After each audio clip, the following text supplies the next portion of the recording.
নির্বাচনের সময় নিয়ে এখনো কোনো পরিষ্কার বার্তা নেই, তবে থেমে নেই আলোচনাও। বিশেষ করে 22 অক্টোবর বিএনপির সমমনা শরিক জোটের 6 নেতাকে নিজ নিজ এলাকায় সহযোগিতা করতে অতীব জরুরি নির্দেশনা সংবলিত চিঠি নিয়ে সামাজিক যোগাযোগ মাধ্যম আর গণমাধ্যম তোলপাড়।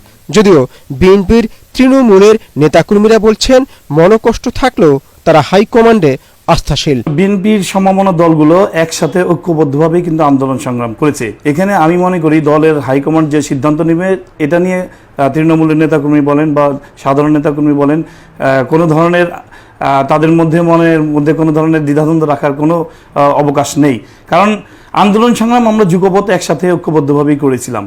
তো সেই হিসাবে যখন দল যে সিদ্ধান্ত নেবে সেই সিদ্ধান্ত অনুযায়ী কাজ করাটা প্রত্যেকটা নেতাকর্মীর নৈতিক দায়িত্ব। বিএনপি কখনো দেশে ক্ষমতায় যাবে এই উদ্দেশ্যে কিন্তু না, দেশের জনগণ যাতে ভালো থাকে, শান্তিতে থাকে, সুখে থাকে, এটা আমাদের যিনি প্রতিষ্ঠাতা জিয়াউর রহমান, যিনি প্রয়াত জিয়াউর রহমান, তারও সেই নির্দেশ, তারই ধারাবাহিকতা আমাদের বেগম খালেদা জিয়া, তিনিও একই কথা বলেছেন এবং আমাদের তারেক রহমান ঠিক একই নির্দেশ দিচ্ছেন।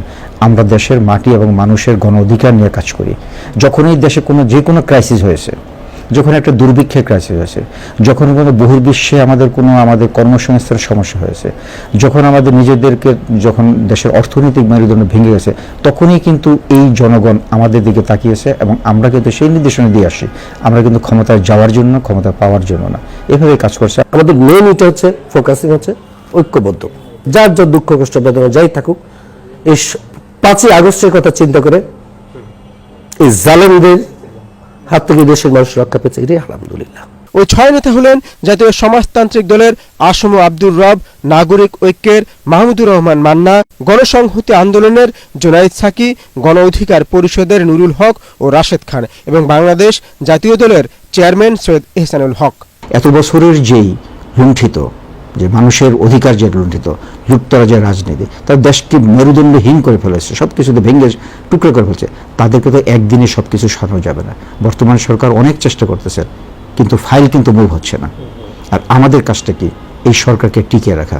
কারণ আমাদের নির্দেশটা এরকমই যে এই সরকার টিকিয়ে রাখা, বহির্বিশ্ব যারা বিগত দিনের সরকারকে এই দেশকে টিকিয়ে রাখার জন্য যারা কাজ, তারা কিন্তু এখনো সরে নাই, তারা কিন্তু এখনো আছে, তারা ছায়ার মতো প্রতিটা জায়গায় কাজ করে যাচ্ছে।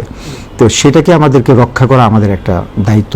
আমাদেরকে এইভাবেই নির্দেশ আসলে দেওয়া হয়েছে। আমাদের দেশনায়ক তারেক রহমান, আমাদের পার্টির যে ভারপ্রাপ্ত চেয়ারম্যান মহোদয়, উনি তৃণমূলের এমন কোনো নেতাকর্মী নেই যার সাথে ওনার সংযোগ নেই।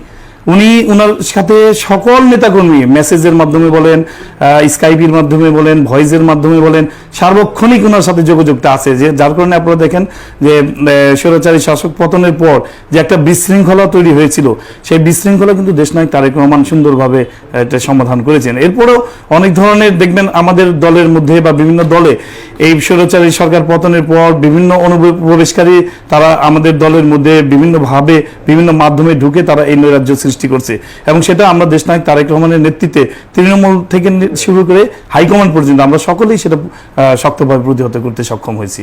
এই সরকারের প্রতি আমাদের একটা আহ্বান থাকবে রাজনৈতিক কর্মী হিসেবে, যে যত দ্রুত নির্বাচন মোটা দাগে সংস্কার করে নির্বাচন দিয়ে জনগণের ক্ষমতা জনগণকে বুঝিয়ে দেবেন, তাহলে দেশে শান্তি শৃঙ্খলা ফিরিয়ে আসবে। তার কারণ অশান্তির মূলই হচ্ছে 17টি বছর জনগণের আপনার মতামত আপনি প্রকাশ করতে পারেননি, জনগণের ভোট জনগণ দিতে পারেন না, ডাকাতি করেছে আওয়ামী লীগ। এখনো যদি এগুলো হয় তাহলে মানুষ আরো ক্ষিপ্ত।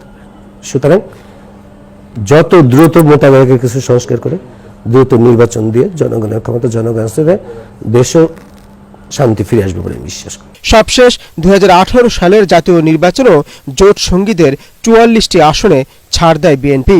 তাই দলের সিদ্ধান্ত মেনে নিয়েই রাজনীতি করা উচিত বলে মনে করেন তৃণমূলের নেতাকর্মীরা। S M Ashraf, ATN Bangla, Dhaka.